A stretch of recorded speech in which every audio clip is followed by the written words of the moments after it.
good morning. My name is Viren and I'm Director of Blossom Learning Center. So our students are getting very good score in the PT. So if you want to get the same score, you don't need to come us.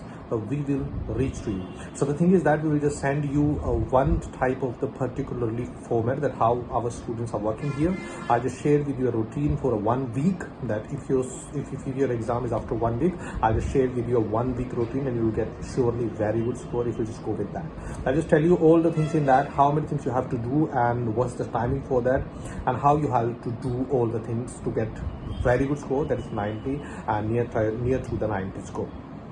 So for that, if you want to get that routine from us, so please subscribe our channel and send me your particular subscribe screenshot on this particular mobile number जो आपको screen पे दिखाई दे रहा है. Just share with me and I'll just send you the routine within 24 hours. I'll just send you that routine. So do it as soon as possible if you want to get the formats and tips and tricks. So I need to be that you just share this particular channel with your 5 different friends, those are doing PT right now, and just share with the knowledge with them as well. So if you just do that, just once again send me the screenshot with the 5 different students on the behalf of your approach. So I'll just share with you the routine, the tips and the tricks as well. So do it as soon as possible if you want to get that score as you just see on the screen. So have a nice day. Bye. The milk is not typical of all monasteries for many reasons. Firstly, it is very grand, which most especially later foundations aren't. Secondly, it was founded in the countryside, whereas in 17th and 18th centuries, a good proportion of foundations were made in towns. Thirdly, it still owns a substantial amount of land, because fourthly it lies in the Austrian Republic, the only European country where grand old monasteries have been in continuous existence since they were founded 900, 1000, even in one case 1200 years ago.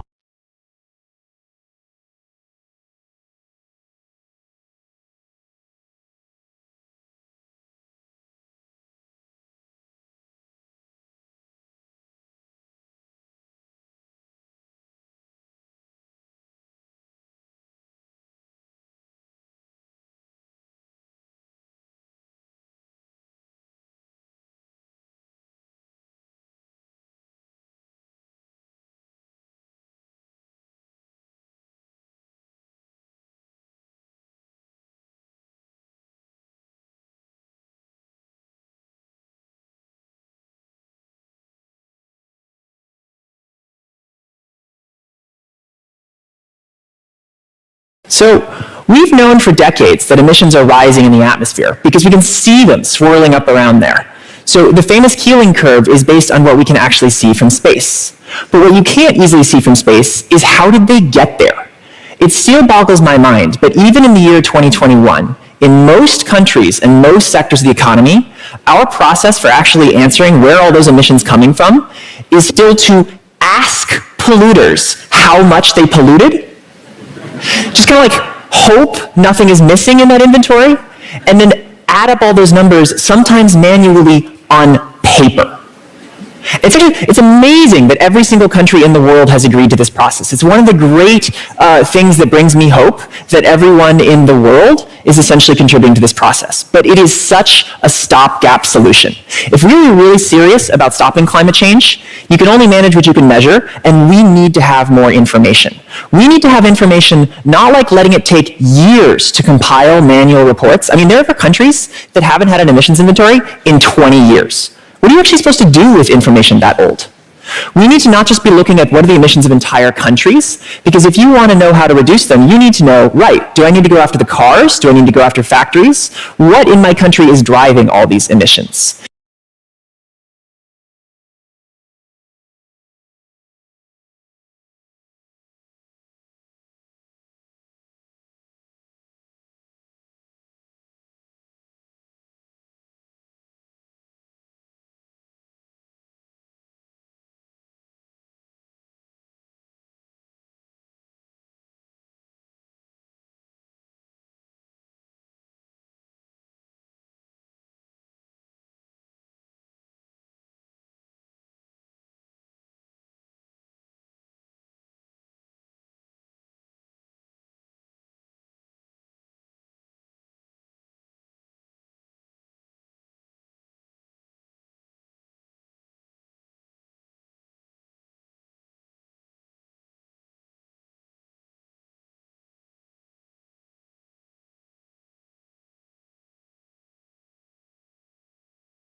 You see, camels are one of the only animals in the world that store all their fat in one spot. And that's useful for keeping cool in a hot climate because heat can escape faster from the rest of their body, which helps them maintain a lower body temperature. Compare that to other mammals, like humans, who store fat all over, making it a lot harder to stay cool. Today, camels still use the fat in their humps as a food reserve, but they're not the only ones.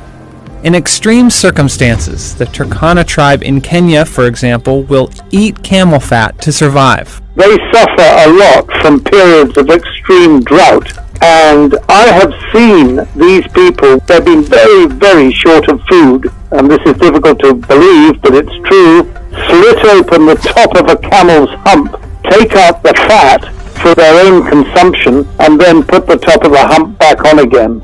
But don't worry, the camel makes a full recovery and instances are rare. But this practice has started to generate some buzz around camel fat as a new superfood. Turns out, camel fat is loaded with fatty acids, vitamins, and minerals.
I bet all of you are familiar with this view of the ocean.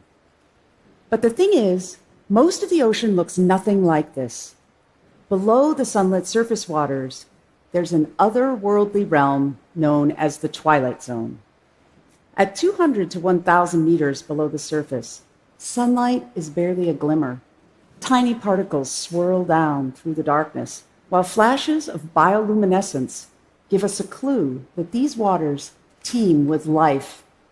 Microbes, plankton, fish, everything that lives here has amazing adaptations for the challenges of such an extreme environment. These animals help support top predators such as whales, tuna, swordfish, and sharks. There could be 10 times more fish biomass here than previously thought. In fact, maybe more than all the rest of the ocean combined. There are countless undiscovered species in deep waters, and life in the twilight zone is intertwined with Earth's climate. Yet the twilight zone is virtually unexplored. There are so many things we still don't know about it.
There is a lot of water on Mars and there once was a lot of surface flowing water.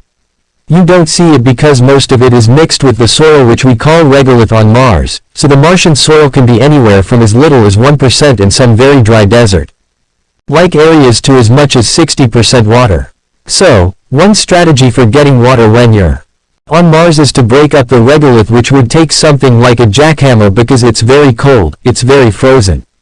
If you can imagine making a frozen brick or a chunk of ice that's mostly soil and maybe half water and half soil, that's what you would be dealing with. So, you need to break this up. Put it in an oven. As it heats up it turns to steam. You run it through a distillation tube and you have pure drinking water that comes out the other end. There is a much easier way to get water on Mars. In this country we have developed industrial dehumidifiers, and they're very simple machines that simply blow the air in a room or a building across a mineral called zeolite.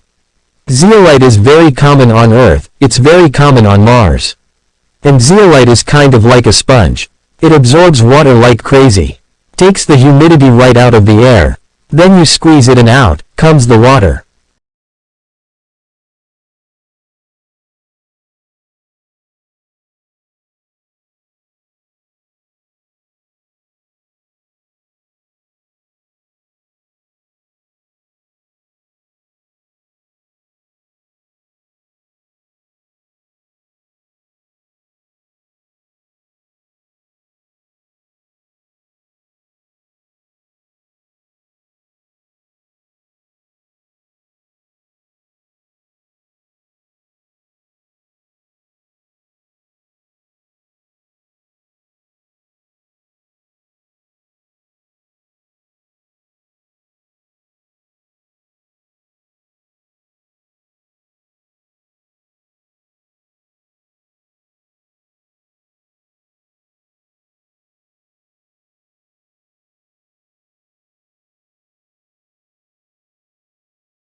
In today's lecture, I'm going to talk about changes in air pollution since the middle of the last century and what has created these changes.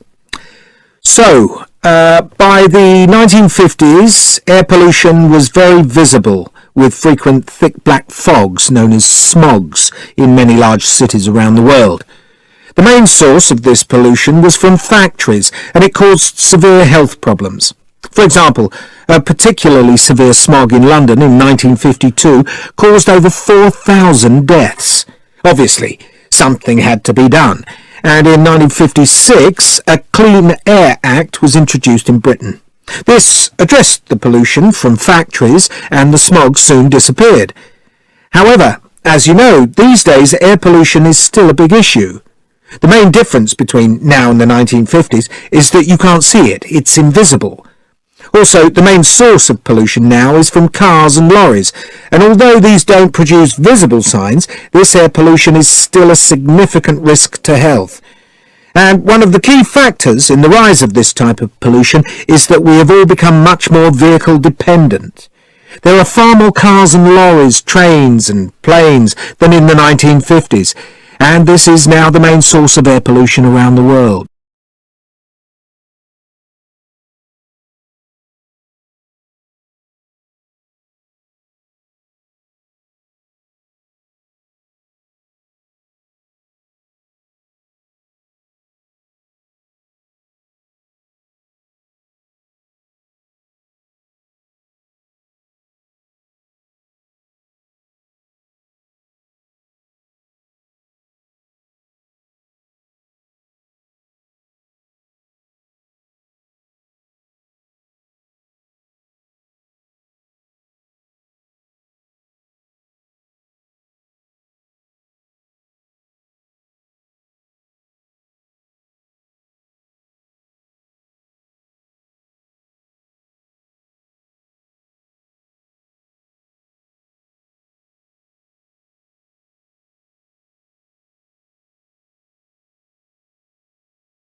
Thirdly, life from non-living matter.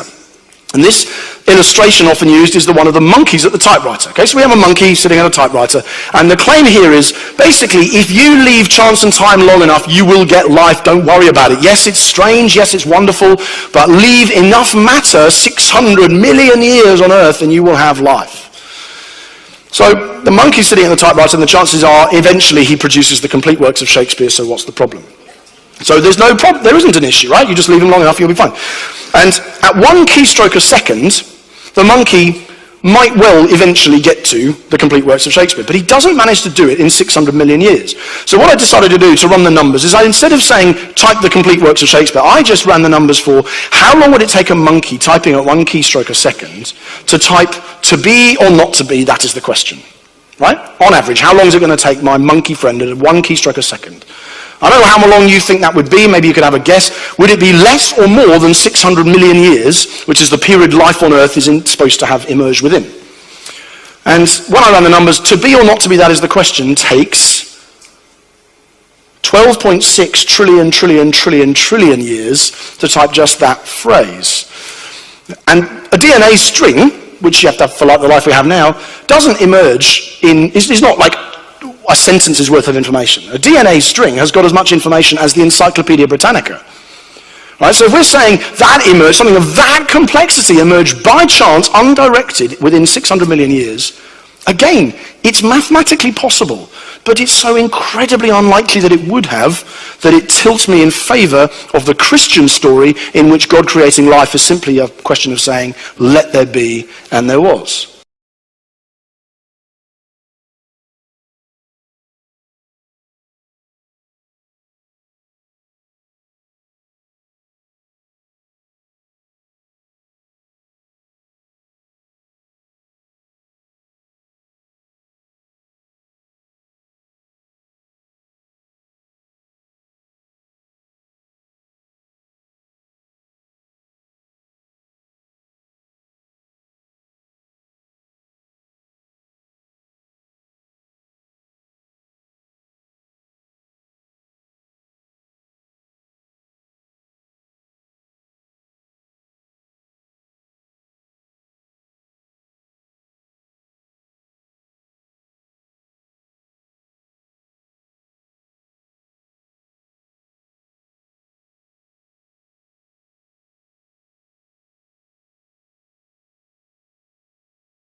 We'll do a demonstration to illustrate the difference between the thermodynamic control and the kinetic control of the product of a reaction.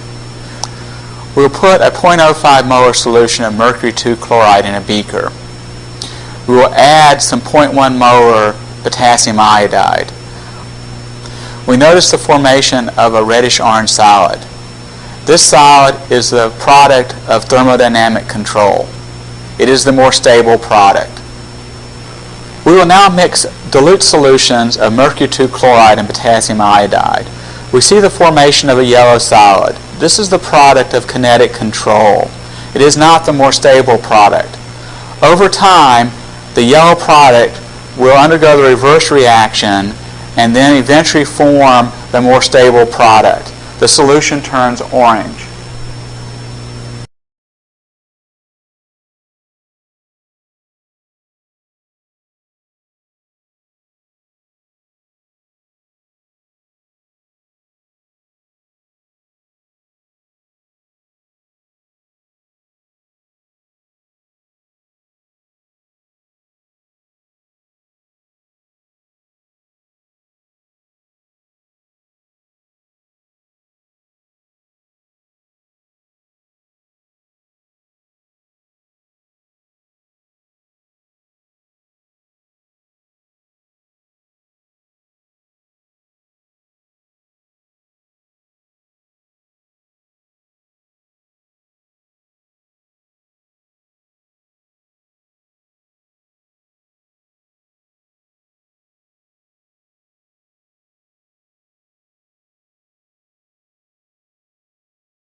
This is the first ocean deployment of two new high-precision instruments designed to monitor the Earth's signals from the seafloor. This housing contains the tiltmeter and nanobottom pressure recorder and the associated electronics and cabling used for power and communications. The instruments were deployed on the seafloor by a remotely operated vehicle as part of the Mars Seafloor Observatory testbed located at a depth of 3,000 feet in Monterey Bay. In this first test deployment in the ocean, they have already detected the ground motion from several large earthquakes, as far from the Mars site as Chile and the Mariana Trench. In the future, the instruments will be part of a global network of cabled seafloor observatories.